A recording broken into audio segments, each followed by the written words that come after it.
ice machine. The ice machine will wait for the helicopter and then it will break the ice. And then it fly away. It flies to the toilet. This is my house to protect the animals.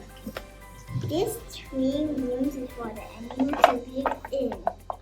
This last room is for the people to stay in. This is the people who protect the animal and see the animal are they well.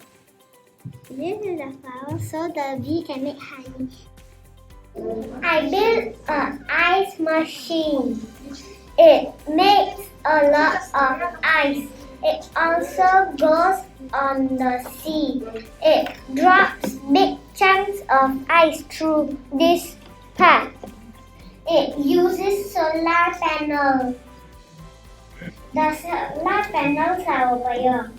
4 solar panels.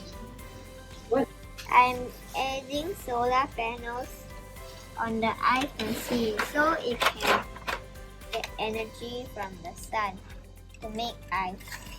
Global warming is the earth getting hotter.